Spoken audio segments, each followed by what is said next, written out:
परछाई साथ छोड़ने लगती है और जब हिम्मत के दिए में तेल खत्म होने लगता है, तब दिल के किसी कोने से एक धीमी सी पुकार उठती है, हारे का सहारा बाबा श्याम हमारा। ये कहानी किसी कल्पना की उड़ान नहीं, बल्कि उस अटूट विश्वास की जीवित गाथा है जो पत्थर में भी प्राण फूंक देता है। ये कहानी है जयपुर की तंग गलियों में अपनी कला को बचाने की जद्दोजहद करते एक छोटे से कारोबारी रमेश की, और कैसे खाटू वाले श्याम धड़ी ने उसकी टूटी हुई उम्मीदों को अपनी कृपा से जोड़ा। जयपुर की एक पुरानी व्यस्त गली, जिसे रंगरेजों का मोहल्ला कहते हैं। दीवारों पर फीके पड़ चुके रंग और हवा में घुली डाई की हल्की गंध उस जगह के इतिहास को बयां कर रही है। यहीं पर एक छोटी सी पुरानी दुकान है, जिसके ऊपर लकड़ी का एक बोर्ड लटका है, जिस पर धुंधले अक्षरों में लिखा है राधा कृष्ण साड़ी कलेक्शन। दुकान के अंदर रमेश लगभग 45 वर्ष एक पुरानी गद्दी पर बैठा है। उसके चेहरे की लकीरों में गहरी चिंता और थकान साफ दिख रही है। दुकान खाली है, साड़ियों के ढेर लगे हैं, लेकिन कोई ग्राहक नहीं है। बाहर की दुनिया की भागदौड़ दुकान के अंदर के सन्नाटे को और भी चुभने वाला बना रही है। रमेश की ये दुकान सिर्फ एक कारोबार नहीं थी, ये उसके पुरखों की विरासत थी। उसके दादा ने ये दुकान शुरू की थी और उसके पिता ने इसे अपने खून पसीने से सींचा था। एक समय था जब राधा कृष्ण साड़ी कलेक्शन का नाम जयपुर में सम्मान से लिया जाता था। रमेश के हाथ से बनी बांधनी और लहरिया की साड़ियों की दूर दूर तक धूम थी। लोग शादियों और त्योहारों के लिए महीनों पहले ऑर्डर बुक करवाते थे। रमेश को अपनी कला पर नाज था। वो हर साड़ी को ऐसे बनाता जैसे कोई कलाकार अपनी सबसे बेहतरीन पेंटिंग बना रहा हो। हर रंग, हर डिजाइन के पीछे एक कहानी होती थी, एक परंपरा होती थी। लेकिन फिर समय ने करवट ली। बाजार में बड़ी बड़ी कंपनियों और फैक्ट्रियों की सस्ती और मशीन से बनी साड़ियां आ गईं। उनके चमकदार शोरूम, आकर्षक विज्ञापन और कम कीमतों के आगे रमेश की पारंपरिक कला फीकी पड़ने लगी। लोग अब हाथ की कारीगरी की कद्र भूलकर मशीन की चमक के दीवाने हो गए थे। देखते ही देखते रमेश का कारोबार ठप पड़ने लगा। जहां पहले दुकान ग्राहकों की खिलखिलाहट से गूंजती थी, वहां अब सिर्फ मक्खियों की भिनभिनाहट और रमेश की गहरी सांसों की आवाज रह गई थी। एक साधारण सा मध्यम वर्गीय घर के एक कोने में एक छोटा लेकिन सुंदर सा पूजा स्थल है, जहां बाबा खाटू श्याम की एक मुस्कुराती हुई तस्वीर रखी है। तस्वीर पर ताजे फूलों की माला है और एक दिया टिमटिमा रहा है। रमेश की पत्नी सरिता पूजा घर में बैठी है। उसकी आंखें बंद हैं और होंठ धीरे धीरे ओम श्री श्याम देवाय नमः का जाप कर रहे हैं। रमेश थका हारा घर में दाखिल होता है। अपनी बेटी प्रिया लगभग 18 वर्ष को देखता है, जो अपने पुराने लैपटॉप पर कुछ डिजाइन देख रही है। प्रिया की आंखों में सपने हैं, लेकिन पिता के चेहरे की उदासी उसे भी परेशान कर रही है। रमेश ने अपनी चप्पलें उतारी और बिना कुछ कहे सोफे पर धम से बैठ गया। सरिता उसकी हालत समझ गई। वो पानी का गिलास लेकर आई। रमेश पानी पीकर थकी हुई आवाज में, सरिता, लगता है अब दुकान बंद ही करनी पड़ेगी। आज सुबह से एक ग्राहक भी नहीं आया। साहूकार का कर्जा हर महीने बढ़ता जा रहा है और आमदनी कुछ भी नहीं। दादा बापू की विरासत को मैं संभाल नहीं पाया। सरिता उसके पास बैठकर उसकी पीठ सहलाते हुए अपनी आवाज में विश्वास भरकर, आप हिम्मत क्यों हारते हैं? मारे श्याम धनी बैठे हैं ना, वो हारे का सहारा है, अपना सहारा क्यों नहीं बनेंगे? वो सबकी सुनते हैं, हमारी भी सुनेंगे। आप बस अपना काम ईमानदारी से करते रहिए, फल देना उनके हाथ में है। रमेश ने एक गहरी सांस ली। पत्नी की आस्था उसे हर बार गिरने से बचा लेती थी, लेकिन पेट की आग और दुनिया के तकाजे इस आस्था की परीक्षा ले रहे थे। प्रिया अपना लैपटॉप लेकर अपने पापा के पास आती है। उसके चेहरे पर एक नई योजना की चमक है। पापा, मैं कब से आपको कुछ दिखाना चाह रही हूँ। देखिए, मैंने ऑनलाइन कुछ नए डिजाइन देखे हैं। आजकल लोग ट्रेडिशनल कपड़ों को नए स्टाइल में पहनना पसंद कर रहे हैं। लड़कियां आप सिर्फ साड़ी नहीं, बल्कि ऐसी ड्रेसेस पहनना चाहती हैं जिनमें हमारी पारंपरिक कला की झलक हो। क्यों ना हम अपनी बांधनी की साड़ियों से कुछ नया बनाएं, जैसे ये लॉन्ग ड्रेसेस या ये कुर्ता पैंट सेट्स। हम अपनी कला को एक नया रूप दे सकते हैं। रमेश ने लैपटॉप पर डिजाइन देखे। वे सच में सुंदर थे। एक पल के लिए उसकी आंखों में चमक आई, लेकिन अगले ही पल वो चमक निराशा के बादलों में खो गई। रमेश निराशा से, बेटा, ये सब कहने सुनने में अच्छा लगता है, पर इन सब में नया कपड़ा लगेगा, नई डाई लगेगी, सिलाई का खर्चा होगा, पैसा लगता है इन सब में, और हमारे पास तो अगले महीने का किराया देने के भी पैसे नहीं हैं। पापा, पैसों की चिंता मत करो, मैंने इसका भी हल ढूंढ लिया है। मैंने एक ऑनलाइन प्लेटफॉर्म देखा है, मिंत्रा। इस पर हम अपनी दुकान ऑनलाइन रजिस्टर कर सकते हैं, बिल्कुल मुफ्त में। हमें कोई बड़ा शोरूम या दुकान नहीं चाहिए। हम अपने घर से ही अपना सामान पूरे देश में बेच सकते हैं। बस हमें अपने प्रोडक्ट्स की अच्छी तस्वीरें खींचकर अपलोड करनी होंगी। कोई बड़ा खर्चा भी नहीं है। बेटी की बातों में रमेश को एक उम्मीद की नन्ही सी किरण दिखी, एक ऐसी किरण जो शायद सीधे खाटू वाले के दरबार से आ रही थी। उसने फैसला किया कि वो एक आखिरी कोशिश करेगा, अपनी बेटी के लिए, अपने पुरखों की कला के लिए और अपने विश्वास के लिए। उस रात दुकान बंद करने के बाद वो पूजा घर में बाबा श्याम की तस्वीर के आगे घुटनों के बल बैठ गया। उसकी आंखों में आंसू थे। बाबा, आज तक तुझसे सिर्फ सबका भला ही मांगा है, पर आज अपने लिए मांग रहा हूं। मेरी कला, मेरे पुरखों की इज्जत दांव पर लगी है। मेरी हिम्मत जवाब दे रही है। सब कुछ तेरे हवाले है बाबा। मेरी मेहनत में कमी हो तो बताना, पर मेरा विश्वास मत टूटने देना। इस हारे को अपना सहारा दे दे श्याम धनी। अगले कुछ दिन रमेश और प्रिया मिलकर काम कर रहे हैं। दुकान के पीछे का छोटा सा कमरा अब उनका वर्कशॉप बन गया है।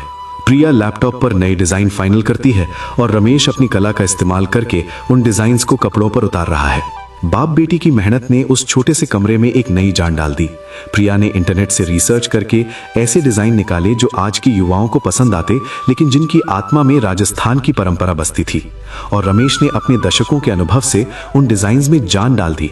उन्होंने पारंपरिक बांधनी और लहरिया से modern long dresses, kurta sets और यहाँ तक कि फ्यूजन स्कर्ट्स भी तैयार किए। हर पीस यूनिक था, हाथ से बना हुआ, प्यार और लगन से तराशा हुआ।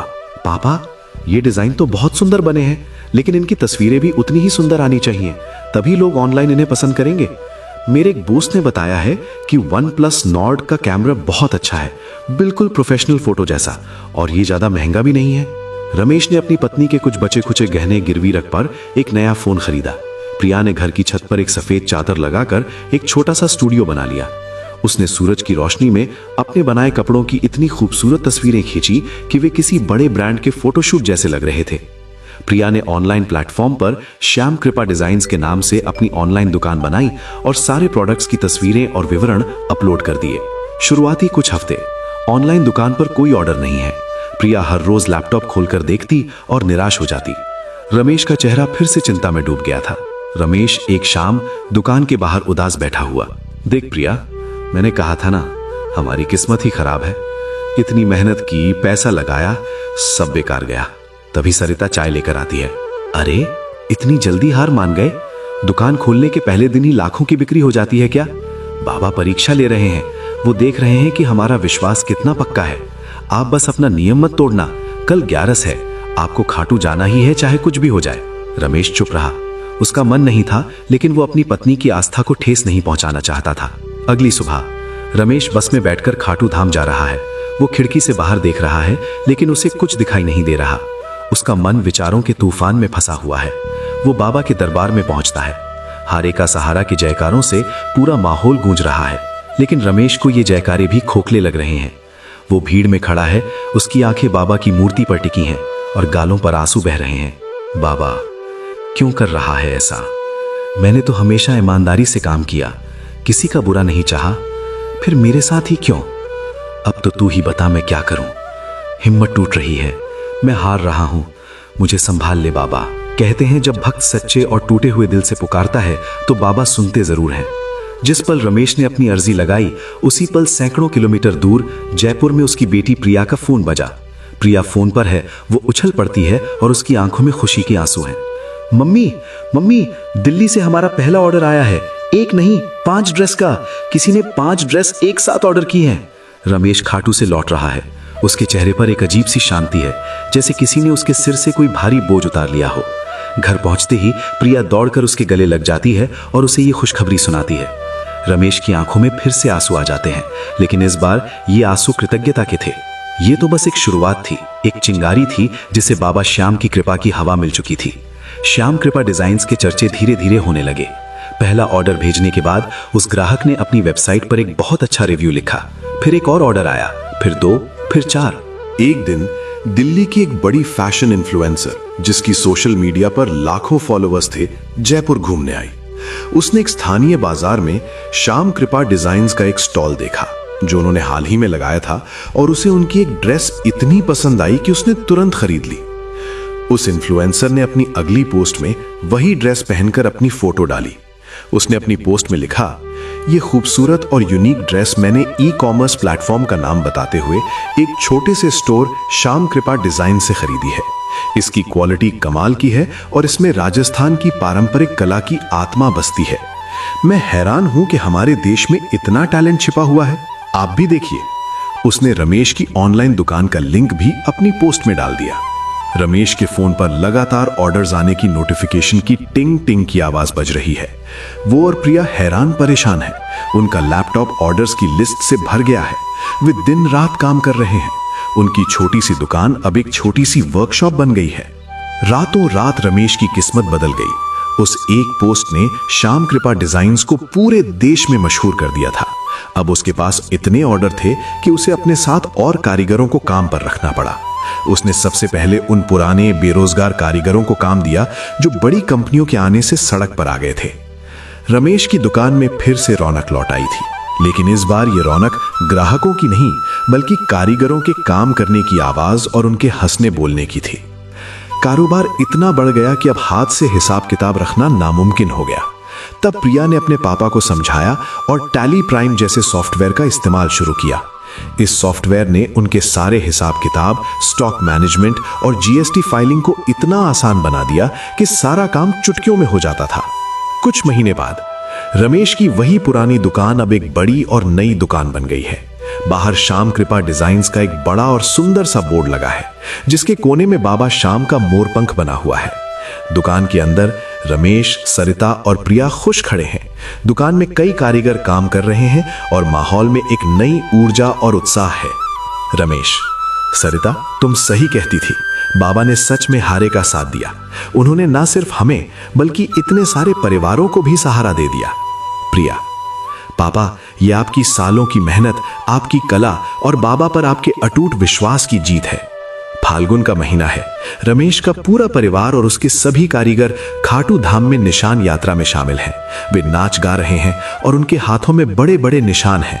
वे बाबा के दरबार में पहुंचते हैं। उनके हाथ जुड़े हैं और चेहरों पर कृतज्ञता और शांति के भाव हैं। भावुक आवाज में, ये कहानी हमें सिखाती है कि मेहनत का कोई विकल्प नहीं है, कला कभी मरती नहीं है और नई तकनीक को अपनाना समय की मांग है। लेकिन जब इन सब के साथ बाबा श्याम का अटूट विश्वास जुड़ जाता है तो चमत्कार होते हैं। आपकी जिंदगी में भी अगर कभी अंधेरा छाए, जब लगे कि सब कुछ खत्म हो रहा है, तो हिम्मत मत हारना। बस अपना काम पूरी ईमानदारी और लगन से करना और उस हारे के सहारे पर विश्वास रखना, क्योंकि जो उसका हो जाता है उसकी नाव कभी डूब नहीं सकती, वो कभी हार नहीं सकता। जय श्री श्याम।